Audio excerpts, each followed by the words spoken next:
lane coming out. Yeah, I think they might be setting up for something like a Bat Rider fourth. Just really good with the Spectres, like a reliable initiation, good against all three heroes on EPG so far. That or another direction, maybe like a about like a Darkseer or something to kind of pull everything in and on top of a Haunt. That makes sense too. It's just something that like starts the fight for them. I personally think that if they the reason why I like Bat Rider is just like dragging heroes away from heroes like Wyvern can be really good. Like just separating the fight. They have like very heavy group up heroes on EPG. So if they have some way to like reposition them on NIP, I think that'd be really good. Mm-hmm. But they do have they have strong lanes like other than the Spectre. Like these are Beastmaster, Bane are two like strong laners. So they just need something that can apply the early aggression, just draw a lot of attention to itself in the laning stage. I think make it so they can't afford to like focus all of their attention on the Spectre. Kind of just draw them away from because you're not gonna like beat them directly. I think by like tri laning or anything. What do you think about them going back to the Husker themselves as a Fata hero? Yeah, that's another option. Yeah, I was thinking like something disruptive in the off lane, but that pretty much does the same thing from the mid lane. So I'd agree with that. Where you just if you can just draw attention away from Spectre, like just make heroes that require EPG to invest resources to slow them down. Okay, maybe not Bat Rider anymore after that. Slark's pretty good against Bat Rider, yeah. Dark Pact. Yeah. It also makes the Huskar worse too, a bit. It does. And even then, they don't have like EPG has 10th pick, so if they were gonna Huskar, it would almost have to be mid. That's actually a really good Slark pick. Good against all three of these heroes. A lot of the heroes that are good against are banned. A lot of the stuff I was thinking that was good for NIP are bad against Slark. Like a block See how pick. NIP adjusts. It's actually really, yeah. Usually I'm not too excited about Slark picks, but this is a pretty good one, I think. We'll see. NIP goes with this fourth spot now. Yeah, Beastmaster, they've been running a support both first two games, so nothing to suggest that the trend's going to change here. So maybe more of a 3-3 hero with this spot. He tends to play a couple of unique ones. Visage comes to mind. I'm not saying we're going to see it here, but he's known for playing some unique stuff. I just don't actually know what Nip's doing right now. I'm just like, this is a very bizarre pairing of heroes. Axe. I'm in agreement. Could be, okay. They do go the dark. It is a DS. All right. Okay. DS can kind of allow Spectre to get a bit more active and involved early on because of the Iron Shell damage. Just being able to Iron Shell Spectre and then she stays on top, well, suddenly the hero has a lot more kill threat. I think EPG is going to dodge the Darkseer with the Slark. I think you want the Slark against Spectre. I think because Darkseer is just going to naturally push the lane in bottom, I think you can put either Brew or Sand King, whatever one you want to be the core, probably Sand King in the bottom lane, and you can just aggro the Spectre. That's like the problem I have now with the Darkseer pick is it makes sense for their own game plan, but I think it allows EPG to focus their attention on the Spectre here. Some final bans coming out. Mid heroes for either side, you figure. So Kunko ban to start. Yeah, you'd think NIP most certainly needs a playmaker of sorts in that mid lane. So Kunko, good takeaway. Lena's always one that comes to mind.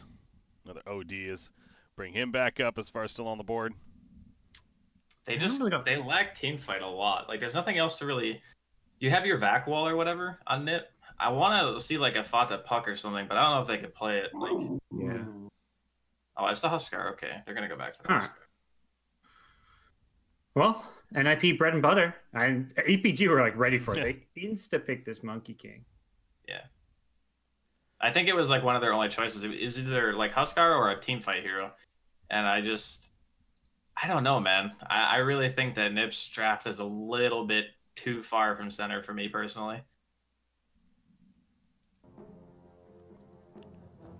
So we're going to see Huskar once again, but this time in the hands of NIP. And Fanta, of course, setting up to play it. Sock says on the Beastmaster this time around. Everything else working as expected. Looking over, it is going to be Mitch on the Sand King, so it will be an offlane Sand King as well. Pointing out there. Okay, so, I mean, this is it. Game 3. Losing team eliminated. Winner goes on to the semifinals. you know, you guys have been favoring NIP the first 2 games after the drafts. As you take a look at the odds there, by the way, es.bet, you can head over, place said bet on said odds. If you like, you can take advantage of the insurance currently in place as well here for the WePlay Winter Madness. Again, that's es.bet. What are you guys thinking? I mean, NIP sound a little unsure about the Huskar. Slark's good against him. BSJ, do you like EPG's chances?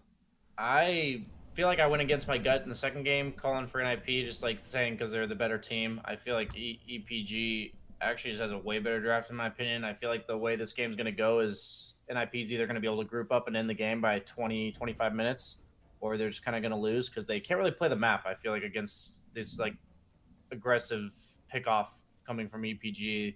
They have these here. They have initiation on it in IP, but none of it actually catches the Slark, and that makes it so Slark can kind of freely do whatever he wants in the game, which makes it really hard to play once the game like isn't a 5-man like barrel down a lane by NIP. So I'm definitely giving it to EPG here. Like if they're gonna win this series, I think it's because of this draft.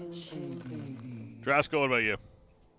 I completely agree. I also think that most of the time when you play Spectre, you want to play it into some heroes that are going to kind of get isolated in the fight. I think BSJ touched on it earlier in the draft where you can just kill the supports. But 4 of the 5 heroes in APG, even like Wyvern can kind of protect herself just by using like Hole Embrace or whatever. So there's not really like that freebie that Spectre really wants in the game. So I think even if it goes a little bit later, that hero is not going to be as impactful as they want it to be. So I'm going to go EPG as well. How about that? EPG favored after the draft, and well, they're coming off the Game 2 victory. They're looking decent, so we'll see how they match up against NIP here in this 3rd and final game. As the start is upon us, Bounty Rune control is out. And Saksa moving into the Radiant Jungle with 3-3. It's, of course, on the Darkseer. Yeah, I think I still have a little bit of faith in NIP here for this game. Sure, part of that biased to the fact it is NIP versus, you know, obviously a less established team, but we'll see how if NIP can make this. More blows. Going to go for the aggressive Bounty Rune down here, and they need to get this. I was going to say, because the top they're giving up, but Swift Ending manages to snatch it in front of them and getting some tips from his teammates. Well deserved. So it is going to be a 3-for-1 favoring EPG here. It's the 1v2 bounty snag. That's some fast clicks coming out from him. Yeah. I always like to say, must have been a Diablo 2 player. Plenty of that. There we go, yeah. Took place. And let the Ion Shell spam begin. Onto the creep wave, so something that... so BSJ was talking about possibly seeing Slark maybe man up against the Spectre, running even a Trialing of sorts, but EPG is just going to go for more of a standard 2-1-2 setup instead. Yeah, I imagine they feel like the Sand can test the Spectre more, but the issue is with this, that the Slark is going to have a much rougher time. He doesn't really want to play against this Ion Shell down bottom. LeBron dancing away as he pulls the creep wave. Peter Pan Dam, doesn't have his sleep, just has the brain zap at level 1, of course, so damage that he can do. He'll just punish this as much as possible. Chase LeBron down, try and cast these last hits tower. LeBron, if you can get him low enough, basically won't be able to go for too many last hits here. See Swift Ending running around. That's the Ion Shell, man. It's so annoying. Yeah, the Darkseer only has 3 last hits. I feel like every Darkseer game I'm seeing, even when he does okay, he's still not getting as many last hits as you'd hope to see on a Darkseer. We're seeing a lot of it this patch, and so maybe just people getting much more comfortable dealing with it and last hitting and getting the practice in underneath the tower and everything, so maybe something to do with it, but a nice little tip there, by the way. I think LeBron missed a last hit or something. That's why Peter gave him a tip. Just again, those little nudges there. Reminders. Mentioned going into the first game of the series, a little bit of fire and chat was going on between the 2 teams, so adding another element here. Peter's good at getting under people's skin. It's like you don't say. Part of the game for him. It's get that psychological advantage. That's a big part of it, of course. That middle lane, Monkey King, we mentioned they were very confident with the Monkey King pick. The snap picked after the Huskar, and he is winning that lane now. Let's talk about Huskar, of course. It takes a little bit of time before he can start ramping up, but MK has a decent lead, at least at this point. Yeah, it's just, I think the second or third time I've seen teams pick Monkey King after a Husker, feeling like it's an okay matchup. Those other games I saw, it ended up going pretty easy. Monkey King dominated, but he kind of holds his own early on, and then, like you say, Husker fashion gets a bit tougher once Husker gets some levels. Slark going for a kill play on the Darkseer at the bottom lane, but missing the pounce. Either way, gets them out of the lane somewhat, and go back to lasting in the best that they can. LeBron's wrapping around middle lane meanwhile. It's going to come in. Nice pushback initially with the inner fire, but Fata still in trouble. Thunderclap connects. Bornaya on top in. The Jingu stacks. The boundless strike. I don't think it hit Fata, but either way, it's going to be enough for the first blood. Bornaya does die in response, though, to Peter Pan Dam with the brain sap. I don't know. Yeah, I couldn't tell if it hit, but he was going for the 2 because he wanted to get the lifesteal on both the Bane as well as the Husker, so he could lifesteal some more. It was actually a pretty clever play, but does get the kill before going down there, so not the end of the world. Yeah. Pretty sure he didn't miss him, though. It was right behind him. Didn't see the damage or stunning, for that matter, come out. But either way, he got the kill first, so big picture, not too bad. Saksa, he's going to fall at the bottom lane, and this is not how this is supposed to go at all for NIP. Darkseer is also in trouble. He's going to go down. Swift Ending got one of those last hits at least, so he's already, in fact, he's at +2 agility now. That's, again, not as planned for NIP. Losing 2 heroes. Yeah, this bottom lane is meant to be the lane where cause some problems and harass a lot. But that is a Slark getting off to a fantastic start with the Agi steal. It's mid lane. Peter Pan Dam setting up. There's a double damage rune over here, which Huskar now sees, and of course it's going to make its way over to pick up, but kind of seeing the supports roaming around that middle lane on either side. We've already seen the impact as far as the earlier gank cap in, but LeBron going to be slept up. A couple of auto attacks. Should be fine. In fact, just runs in, puts that Cinderbrew down, but and Burning Spear's in a double damage rune. That's a good combo. Yeah, they've seen that double damage too, so perhaps not quite showing the respect they should have towards Fata, but gets bailed out by a Boundless Strike, and Fata should be able to start getting a bit of a CS advantage. 3-3 again, getting somewhat low, but he's got the boars to protect him. Swift Ending having to fall back. In fact, he's being heavily slowed with the Ion Shell ticking away, but I guess he has a, well, he has a target. He doesn't have a pounce. Yeah, he's dead. They actually just run him down with the Ion Shell. So no pounce, a longer cooldown this early level. Cannot get away. Yep, this is, yeah, the double Ion Shell, these melee heroes that can just kind of run in, or slows. This is how NIP want to be playing this lane. And do a good job kind of turning it around after Slark gets those earlier kills. And this is more like it as the levels have added up. This is more of NIP and what they hoped for. How the game would play out, so at least at the bottom lane. You look at the middle matchup, obviously Huskar is pulled ahead a bit. Again, goes back to as the levels start looking better. Level 5 now. Understandable there, 12 denies with those 27 last hits. Sand King, haven't mentioned too much about him though, by the way. He is topping the charts right now at the top lane, as far as his CS is concerned. Yeah, he's not really being pressured too much because of the lane, but Spectre at the same time, well, actually hasn't been pressured too much either. 25 last hits for Ace is a good sign that, you know, NIP can perhaps get this Spectre online with Haunt, start looking for some setups where you use that Haunt to find some early kills, and that's going to be, to a certain extent, what they want to play around. You think we're going to see that early blink on Sand King, considering he's going up against Spectre, or will he still go more of like a 4-staff to Rums even? I think he's probably going to just tank up, get like a Vanguard, maybe even a Hood this game. He's got 1 Bracer, but I don't think the blink has huge value this game. Yeah. Keep an eye on what he does go for there. Spectre, also the other question. I know Draskyl was pointing out there on the panel during the draft how doesn't really expect to see a radius, because if anything it would be way too slow to pick up from the Spectre here. Yeah, I agree with that. I think you don't plan on getting it right now, at least. You got to wait to see how the game goes a bit. Saksa gets found. Yep, that's his 3rd stolen Agi this game, so very active early on, and finding these kills. These small little bits of Agi really add up. Yeah, it's already supposed to be a weak laner, but getting kills, of course, helps amplify the farm, but even more so for Slark in that, with the permanent agility that he gets from being involved in said kills. So really go back to. That's what NIP does not want to be doing when it comes to this bottom lane. But Swift Ending, got to give him credit, of course, as far as accomplishing that well. He's going to have a double Wraith ban here early on. Yeah, LeBron's been really standout once again. Like his movement and rotation on the map, we saw it when he played Tiny. We're seeing it here on the Brewmaster. He's the one every time they get, because he's. Other than this time it's the Monkey King. Oh, well, 3-3 is trying his best to get away, but Surge wears off, and he's just going to put another Ion Shell down before accepting death right there. So let's just say yet another agility added to Slark. At top lane, Ace being manned up against LeBron. He's just going to run at him. And with the Burrow Strike stun and the Sandstorm put down, Ace is in trouble. Puts out a dagger, going to help him run away. And he has a salve even to pop back up, but getting a little scared there. He's not even going to pop it. He TP's home. I think maybe thinking he can haunt himself out to.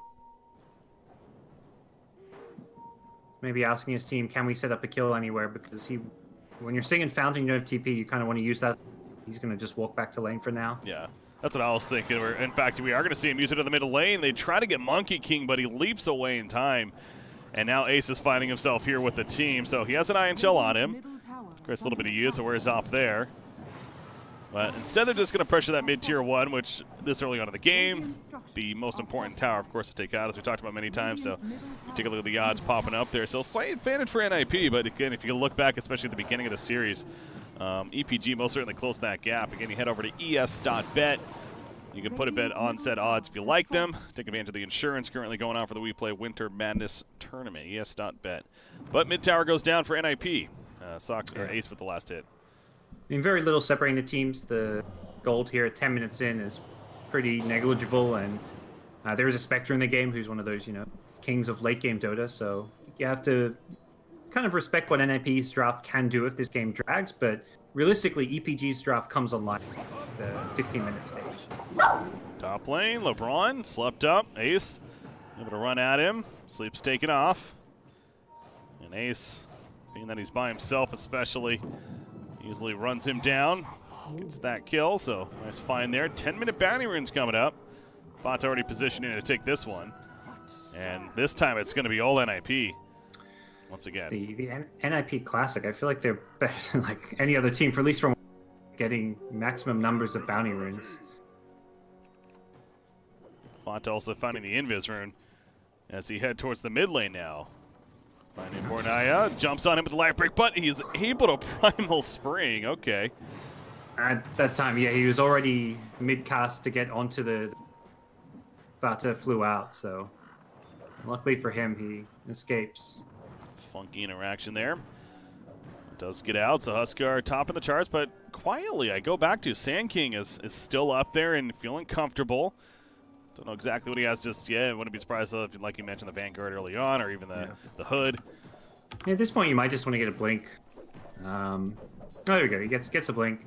Okay. I think they're lacking playmakers, and Brewmaster's support is not going to offer blink tag or anything. So as much as it's not like amazing blink game and tanking up is nice, and you're playing against Spectre, your team's kind of maybe feeling like you're not doing enough right now. You're against Spectre, and you're not playing fast-paced Dota, and the blink dagger will give you playmaking opportunities. Dire's middle tower is under attack. So has it, and is still at the top lane, but he is TPing bottom now. I was going to say you want to make a play with that right away, ideally. And sure enough, they come bottom now. Peter Pan, not the biggest target, but 3-3 is much bigger. They're trying to go for him. Primal Spring doesn't connect, though. Out comes the Surge, so they will find Bane in the end. But he just plays that distraction again for Darkseer to make it out. So for your debut of the Blink Dagger especially, not the most ideal kill, but again, at least they got something. Yeah, it's unfortunate because their lineup doesn't really push towers that get these kills with exactly force objectives. That's definitely one of the downsides of having the Slark plus Monkey King on their team. They're kind of good at these mid-game brawls, but not good at actual objectives. And Shell's going up on the wave, but you got Mitch is still hanging around. He's got to the epicenter. Obviously, he wants to make another play with it, but NIP is too smart for this. They're just going to abandon this bottom lane for now until they maybe see the Sand King, if anything, because again, they're aware that he has the Blink Dagger. And they're smoked up, actually. That's 3. They might bait the rune. Yeah, they look like they're baiting it. Look at that, Mitch. He's going in. He realizes at the last second he got the Sandstorm off, but it doesn't matter. They had a sentry. Nicely played. A little bit of bait play. Mask of Mana Spectre, so Ace, it's one of these items he loves to get. Sure, it was something that would make a lot of sense. I think it's just a comfort item. He loves to farm the jungle. Spectre can just sit jungle, farm Ancients, and then haunt in when to join. So it suits his playstyle very well.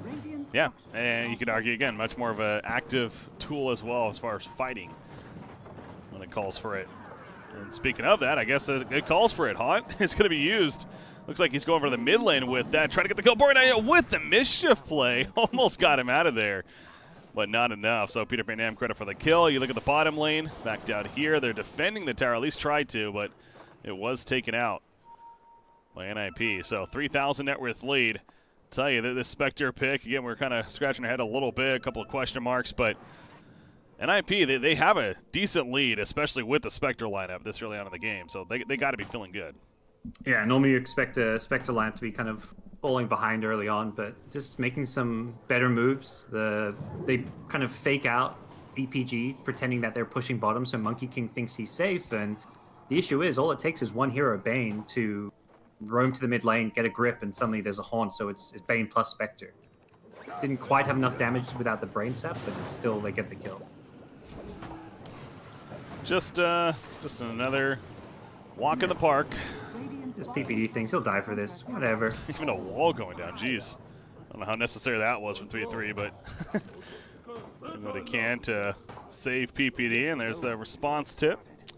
I'm not sure that tip bothers PPD too. Probably thinking, like, you guys just curious to... I'm okay with this, he says. Huskar elsewhere is farming away, of course, in the Ancients. He's got the Halberd queued up. 1,600 gold saved up, in fact, towards it, so well on a way towards it, but is, in fact, top farm in the game. In fact, you look at the net worth overall, all three are very, very good spots. Slark just barely overtaking the Darkseer there, but obviously favoring NIP once again. And Mech is finished now on Darkseer as well. Another item to take advantage of as far as more of the group fighting goes. Monkey King. Guess who it is? It's Peter Pan Am once again.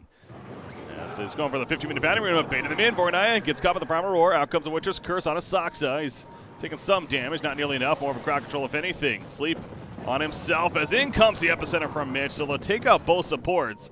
But now Huskar, he would be the big kill. Fata, can he make it out? Doesn't look like it. He's being locked down. The pushback with the inner fire, but the regen not nearly enough. And Monkey King gets credit for the kill. So well played by EPG, and definitely a fight they needed to start climbing back in. Yeah. They had such good vision for that one. I think they finally caught on NIP bounty rune strat, where it's like every time there's bounty runes, they're bringing in, you know, several heroes to contest the hard to get bounty runes. I was like, what, 3 heroes up there? Spectre didn't really engage with the team. I think once Ace realized it was a bad fight, he just stood back. But they put 2 observer wards, one in the river, one on the high ground cliff at that top bounty rune, just to make sure they could secure it and get those kills. So really nice call from EPG to kind of put an end to NIP's shenanigans. Yeah, see the wards up there. Great vision. One just wearing off, actually. That was at the top tier 1 tower. But you look at Sand King and the way he's built, and we mentioned, of course, the early Blink Dagger, but now he is going towards a Crimson Guard in full, so no doubt a nice item to take advantage of utility-wise. Smoke play for NIP, and it's a Smoke and a Roshan strat. Now, this is scanned out. It got scanned immediately. Ooh. Well, no epicenter. I guess that's partly why they went, and no primal split. But we'll see if EPG can test this with what they've got. They're distracting PPD, and good at that. He's going to sleep himself even, but eventually goes down after, so it's not going to be a Roshan kill just yet. Haunt is activated with Saksa, though. He's caught by the Witcher's Curse with Fata beating into him, doing plenty of damage. Again, does stay alive, however. Still has his Primal Roar. Fata, life break in. Mitch manages to Burrow Strike out, though. Only death is Wyvern so far on their side.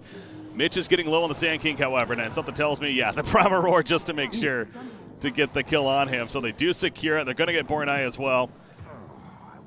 As it looked a little grim there initially. I mean, EPG was fighting strong, but you mentioned a couple of cooldowns lacking, and that showed. Yeah, and it was a really good wall. He caught 3. The big ulti's lacking.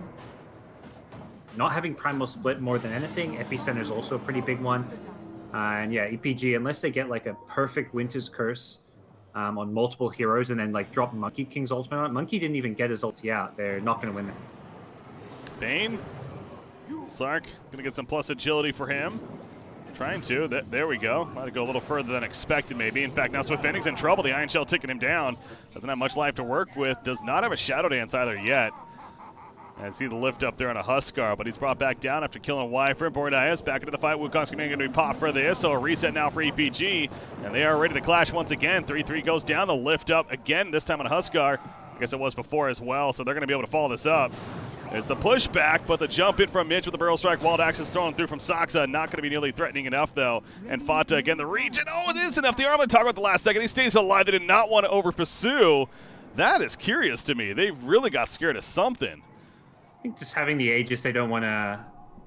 Maybe not worth risking him getting that, like, toggle off and then turning around on you, so... They decide not to commit just for an Aegis, but... It's still maybe a bit too safe for EPG. They're giving NIP a lot of room to continue to farm on the Spectre, who almost has a Mantis. Yeah, I mean, I understand the Aegis logic, but at the same time, yeah, at least getting the Aegis spent, man, so you don't have to deal with it later on, because that really seemed like a free chance for it, but they got intimidated. Something really just spooked them. They all turned around and did not want to overdo it, so big picture. The reassuring thing is this is an Aegis that's not like looking to, you know, go high ground in the game. It's kind of just a farming Aegis, so it's not really a big threat, which needs to be removed from the game. You can kind of just avoid it and play around it right now. +9 agility on Slark already, by the way. That seems like that's a lot of agi. Yeah, for 19 minutes in, that's, you know, it's like a, I think, doesn't Slark have like a +10 agi talent or something? It's a, I don't know. But it's a strength talent at level 10, I think. But okay. But yeah, he's off to a very good start. I want to see if he can kind of keep up. The issue is he's kind of not really be able to have the same amount of net worth as the Spectre if they're going to start getting kills onto Ace or anything. Dire's middle tower is under attack. Halberd finished on Huskar there. He was working on that for a little bit, but getting delayed slightly because of all the action that was happening. What are your thoughts on the Diffusal Blade pickup from Monkey King? It's this kind of first big item that he chose to get here. Why do we think Diffusal's good? It's, you come online fast with this. It's like a good early game fight. Vacuum. No wall follow-up. The follow-up from Huskar, but now he's beating down 3-3 because of the Winch's Curse. Primal Split also used. Wukong throwing down on top. Perfect setup coming out for EPG. And they're going to lose 3 heroes, including the Aegis. So obviously, Huskar's coming back up, but he's in a horrible spot. Bane's going to be lifted up in the backlines from Brewmaster. Pushback from Fata and the disarm. So it's keeping alive at the time being. Mitch stuns through, though. Buyback from Beastmaster. Fata still beating down. The Heaven's Halberd helping as well, no doubt. So they kill the Brewmaster, and it looks like EPG is fine to retreat. I was going to say cut their losses, but they definitely, you know, won that fight. They're going to lose Wyvern as well. But again, they got the Aegis they got 2 and a buyback even. Here almost got the grip on the Slark, but good Dark Pact usage, and then he pounces away as the grip pass is coming out. So when you can see what EPG can do, when they have these ultimates, land a cursing. The Borrow Strike, the Monkey King ultimate, the Brewmaster Split, that team fights are going to look really good for them. But luckily for NIP, the Aegis kind of salvages that and makes it at least a kind of acceptable fight. Considering both Spectre and Huskar survived through it, they actually don't mind how that fight went too much, I imagine. Well, net worth again, NIP continues to look a little bit better for them. How about that choice there, by the way? Slark rushing a Silver Edge. It's, you know, breaking against the Spectre as well as Huskar. Very true. Be very effective this game. That makes sense. So he has that break effect now. Like you said, especially against Spectre, but yeah, even Huskar. Very good against those two. He's got over here Aces farming out a little bit of the Ancients. I saw the Mantis doll, I think, purchased on him, so yeah, he has that in full now. Go with the Mask of Madness. Earlier on in top farm. Is a bounty rune coming up? Nope, they're just fighting in the area, just warding positioning. That's been a very popular ward spot for both teams, up in the top part of the map. Yeah, it's, I mean, a lot of it is because of how it plays around Roshan, but the bounty runes as well, which are pretty key objective, and a lot of the action has been happening around this top side of the map rather than the bottom. NIP have decided, you know, we don't really care about pushing out this bottom lane, where Dire often, you know, plays more in the enemy jungle, but with Spectre and the Mask of Madness, they've decided to kind of farm their own jungle and play around their side of the map this game. Monkey King pushing out top lane. Right now, no response yet from NIP being shown. So Darkseer, yeah, he has the Guardian Greaves in full. Let's get a look there on 3-3. He's had that for a little bit now. Thinking about going Medallion next, so no Blink Dagger or anything like that. And that is something that feels a little lacking on NIP's side, especially with no Blink on Darkseer. Or I think Beastmaster was planning to get one soon too, but he's obviously not getting the most farm, so it's still going to be a bit. Point is, their initiation somewhat lacking, especially what they're up against. Yeah, they're kind of hoping to almost counter-initiate. That's where Darkseer specializes. If the Winter's Curse is as good as last fight, where it catches out 3 heroes, there is no dies. The other 2 heroes get burrow striked, and suddenly it's, you know, you're in a 2v5 from the start of the fight. So you've got to be careful about how you play it. Luckily for them, they had an Aegis, so it wasn't really true 2v5. Yeah. Now the Brawn, the Vlad's finished. Sand King almost has that Crimson Guard. A good tool to fight with, but I keep looking back at the top and really in the left, that net worth chart, both Huskar and especially Spectre continue to be on top of the chart. But I mean, Slark and Monkey King, they're keeping it close. It's running away. Echo Saber queued up for Slark after the Silver Edge. And once we able to get those Essence Shift charges as fast as possible at the start of the fight, very, very cost-effective item to have. Even if it's not like the biggest late game item of sorts. It's going back and forth here in the middle lane. There is a sentry down, so he is seen if he wants to go downhill there. I guess even uphill. Not going to capitalize on that. NIP instead going to smoke off to the side, and Darkseer leads the way with that surge. Heading right towards the bottom lane, but you already see EPGs falling back for now. Once again, as if they knew this was coming. In fact, now that I look at it, that's what they might have seen it. Anyways, opening on LeBron Dota. Gold Embrace and the curse as well throwing out. So LeBron's going to be able to get his ultimate off. Most likely, he's trying. Yes, at the last second. They did kill the Wyvern in the back lines, however. But Slark, Pounce misses right there. He pops a Shadow Dance. He's chasing after a couple. Epicenter over here. Fanta is caught, but he jumps back in. Fanta's feeling ballsy. That's what Huskar does, however. It's not enough. He does go down. And now back over to Slark. He has to bounce out at the last second because he was also dropping, and in fact, he falls. They also lost the Monkey King, so this fight looking very good for NIP despite losing the Huskar. Ace was doing plenty himself. Yeah, and he's not done. He's got a dagger, so he should be able to chase down. Doesn't have an escape, and oh, really good smoke by NIP getting into that enemy jungle. They're trying to clean this up. If they get Sand King, it would be a full cleanup here, as technically goes for the fight, but Mitch is hoping to get the other bounty rune, but in the end, he is going to blink away. Yep. TP.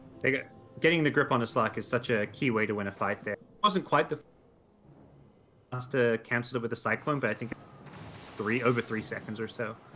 And that completely destroyed the Slark there.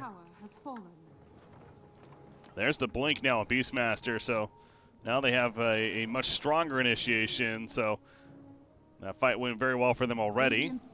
That to look forward to. Spectre, I also believe I saw him buy a Diffusal Blade.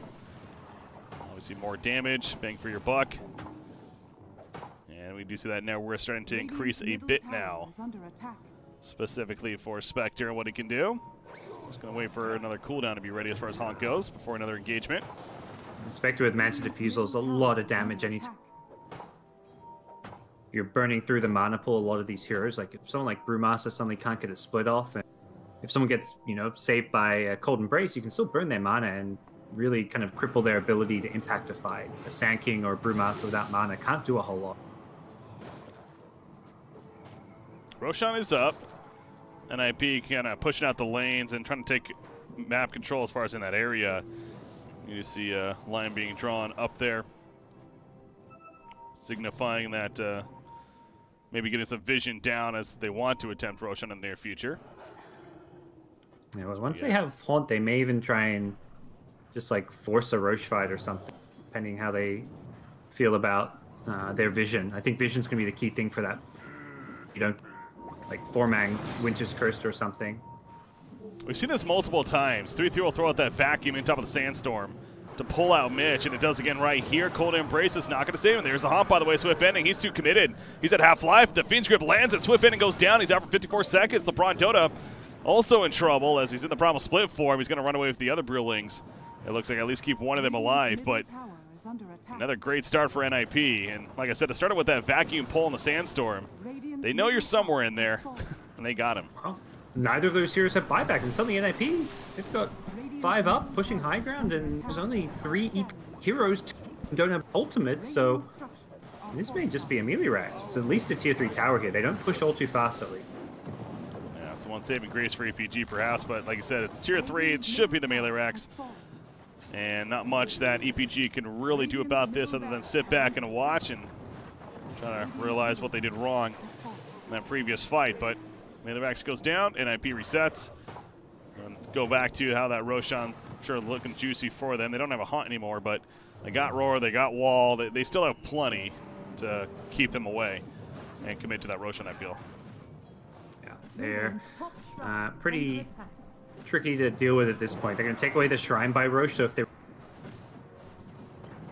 TP into Shrine, they're going to have to make a much longer from that top tier 2 or from the base. So just doing all the small little things to try and secure themselves this next Roshan, but they're not going to, I don't think they need to necessarily rush it until they have next Haunt. BKB delivered to Huskar. So talk about an item that's going to help quite a bit. Obviously, you look at what he's up against, and yep, BKB is pretty good this game for Fata. And there we go, into the Roshan pit. Obviously, they get scanned again, but we just finished talking about it's still a lot that they're fighting into, even if they know this is happening. How do you? And they're going to try. Whoa, Oranaya goes way over. Wukong's put down, so Fata has to arm the target off the bat swift ending. Got pushed back. He's Shadow Embrace, or the Shadow Dance even, but it doesn't matter. There's the Cold Embrace as other curse. I'm just saying names. Anyways, Mitch, he's trying to get away. Burl Strike. He'll be fine for now. TP out. He's going to go down to the Burning Spears anyways, despite keeping his distance. Yeah, Slark was just low from the very beginning. He literally just had to run the whole time. And they still see him. They're surging the Slark illusion. They want Swift ending. What if that be something? If he dies to his own illusion. Oh, PPD. No. PPD. Did he have a gem or something? No, he dusted him. Oh, that is so big. You know they're having fun with that one. So they kill the Roshan as well, pick up the Aegis, and you can just see it's, again, I go back to Slark. Slark feels a little underwhelmed. Even with the stacking of agility earlier on as far as some of these kills, within these fights, he's having trouble staying strong, you know. He kind of gets in there and then all of a sudden starts melting. He just has to run away very quickly. Yeah, I think it's... Slark has never really been this hero that wants to play into these drops, the kind of 5-manning a bit, and that's what NIP's been doing ever since they kind of got their core items on the Spectre, the Mantic Diffusal. Huskar's got BKB now.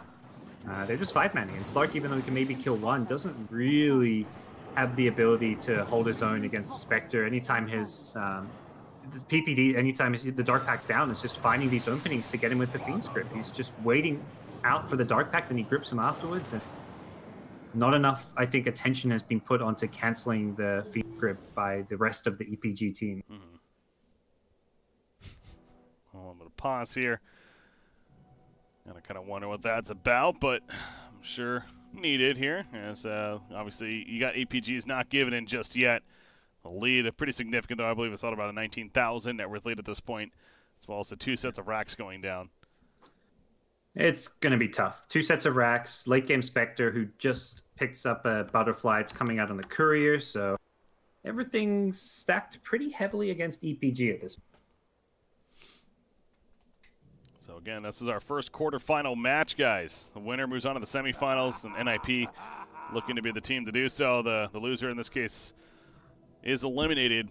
Still gets at least a portion of the prize pool, as we mentioned, $2,500 going to the 5th through 8th place team. So let's get something out of it, making it to this point, but ultimately we'll fall short of claiming that much more of that $100,000 prize pool that is on the line here for the WePlay Winter Madness event. And also, we got one more series after this one. We got Forward Gaming set to take on Gambit Esports in a best-of-3. Gambit, of course, we got to see them earlier. Pretty dominating stuff over at Pavaga to get to that point. So I'm expecting some solid play out of them. And I heard something about how Forward Gaming lost earlier today. If I'm not mistaken. Okay. Yeah, they lost to Namiga Gaming. Another tournament. That is quite the upset. Yeah, so Because I'm sitting here like, who? Zidrak, Sunlight, The Chosen One, Astral, and Fishman is Namiga Gaming's roster of CIS players. Taking out Forward, so Forward has that also in the back of their mind as well going into that series. We'll see. It is worth saying they are a North American team, and I assume obviously they're playing from NA, but still. Yeah, I mean, I know they also have like some of the people behind the org are Eastern Europe as well, so maybe they're boot camping in Europe or something at the moment before the major. That's also possible. Oh, true. I don't actually know for sure. Point is, I think, yeah, go ahead.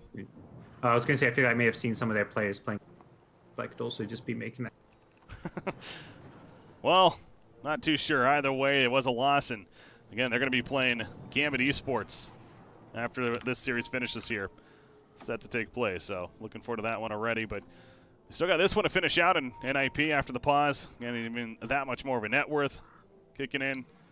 Oh yeah, taking out the last shrines, tier 2 towers, just very methodical stuff from NIP as you'd kind of expect. With this kind of a lead, they can kind of just look for that next big team fight, and possibly think they have it here on Swift Ending.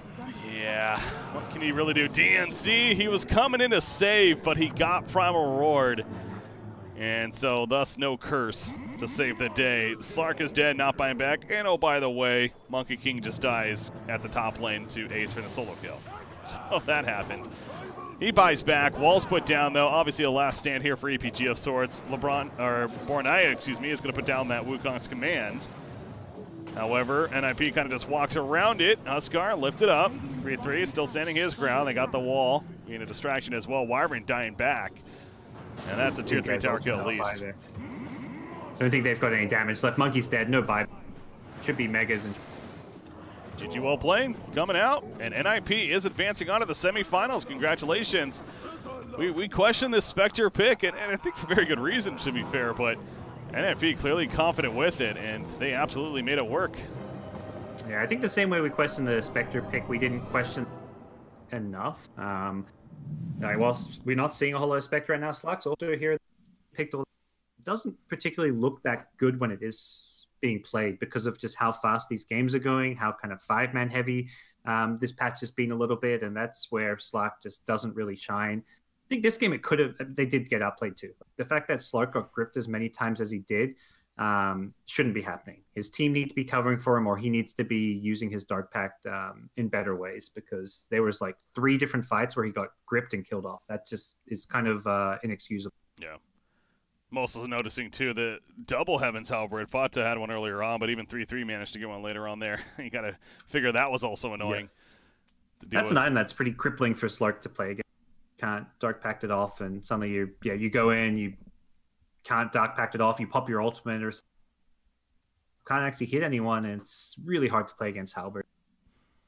Well, ladies and gentlemen, we got NIP moving on, and we got one more series, like I said, today at least, to take place. Another quarterfinal matchup that I was just typing up right there, and I think for good reason. We got Gambit Esports coming off some momentum from earlier today, looking pretty good, and matched up against Forward Gaming, who in another tournament did lose earlier today, 2-1 in that series. So we'll see how they manage to match up against Gambit now. That should be starting here soon. Again, I'll keep you guys updated, but ideally we have that rolling schedule that we are looking at. So we're going to go on that short break. Once again, I was BreakyCPK, joined by GoDz. We have BSJ as well as Draskyl joining us as well. The WePlay Winter Madness continues. The playoff stage, $100,000 on the line. We'll see game number 1 here coming up. Forward Gaming versus Gambit Esports. We'll be right back.